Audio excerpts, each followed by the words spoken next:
This is a tall tale. It's not a true story. It's a story I've made up.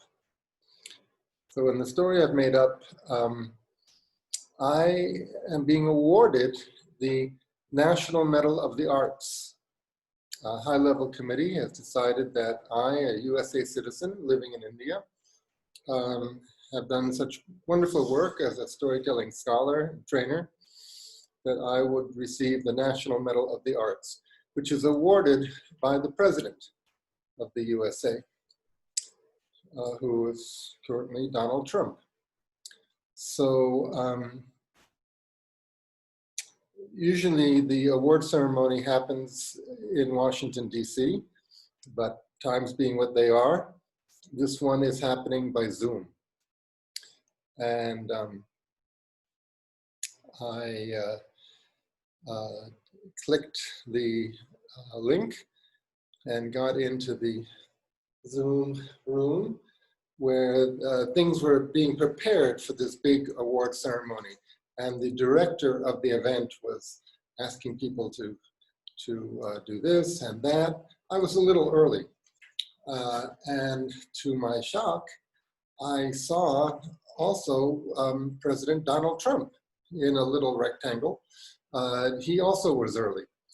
So there was a lot of running, talking and running, and this is technical issues. So the director said, Mr. President, can I put you in a breakout room just so you can have some peace and quiet, and so you won't be a distraction to people as we prepare for the event? So President Trump said, sure. And then the director saw me and said, oh, you're Eric Miller. You're one of the people who's receiving a gift. President Trump, can I put Dr. Miller with you in the breakout room? And President Trump said, sure. So next thing you know, before I knew it, I and President Trump were in a breakout room together. And I said, President Trump, you know, for a number of years we were neighbors. You built and lived in Trump Tower. You moved in 1983. That was between 56th and 57th Streets on 5th Avenue. I was raised just 3 streets away on 7th Avenue between 54th and 55th. And when you moved in, you were 37. I was, let's see, 83. I was 26. You're 11 years older than me, sir. But we were neighbors. And President Trump said, so what did your parents do there? Why were you living at 7th Avenue and 55th, which is just near Broadway, all the Broadway theaters? So I said, my father was a theater critic. He wrote about theater and movies and music for a national magazine. And my mother was editor of a magazine about dance. So I was in a real Manhattan arts family. President Trump, why did you move to Manhattan? Was it your love of the arts? And he said, well, in a way, I love show business. I love the glamour, all the beautiful women. Yes, I love the excitement of Manhattan. And I said, President Trump, you know, I really want to thank you about one thing.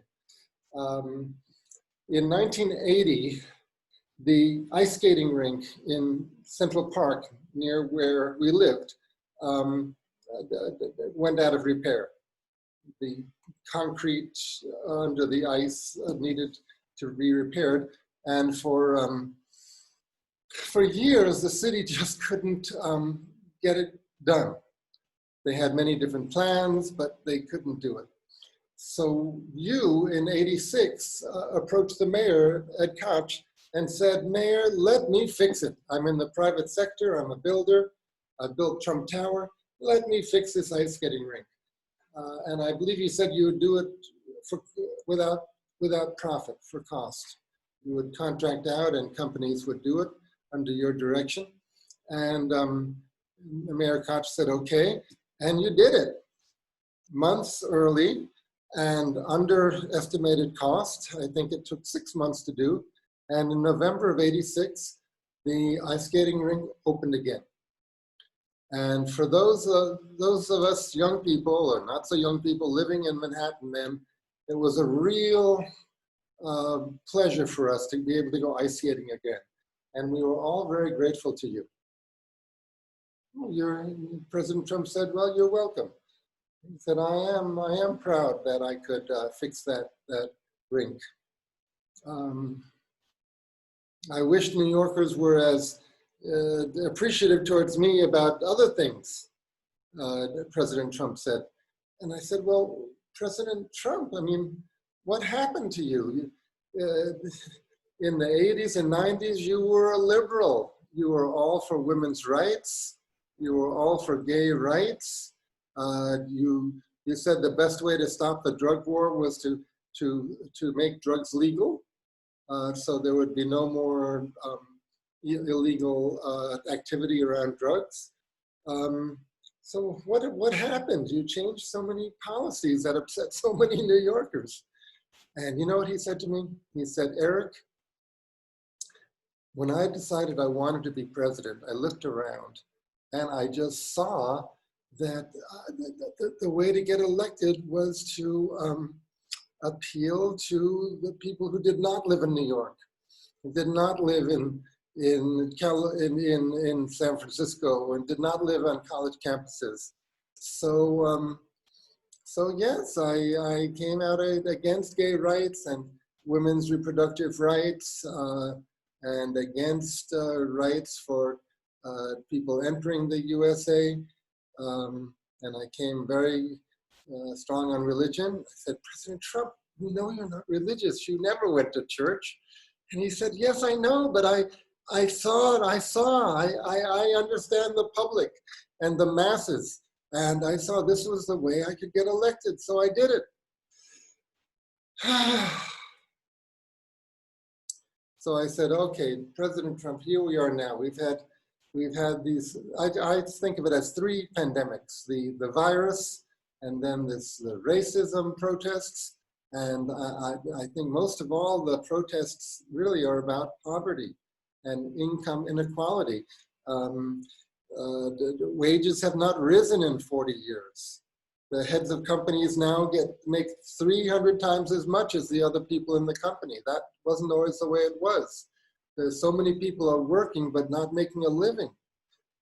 You say you want to make America great again, President Trump, but America was really great in the 50s after FDR with his social safety net that he put in, and we had a strong middle class, and unions were strong, and working people could make a living and send their children to college. That was one of the great periods in U.S. history, the 50s and the 60s, because of the strong middle class.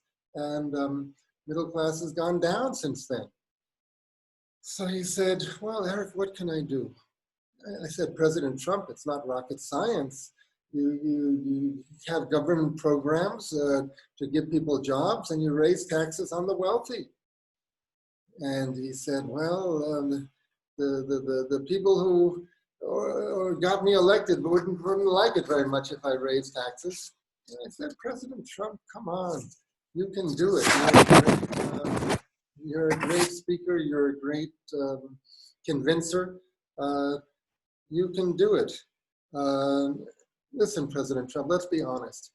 You had a great teacher, your father, and you apprenticed yourself to him in the building trade. And he helped you financially get started. Shouldn't everybody get some support, especially when they're starting out, so that they can also have advantages and can also develop? So he said, yeah, but how?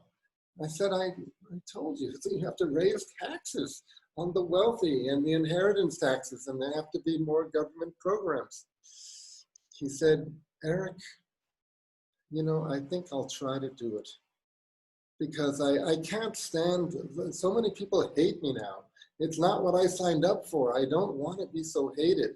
Let me try to help people get some advantages just like I got. So I said, President Trump, that's great if you can try to do that.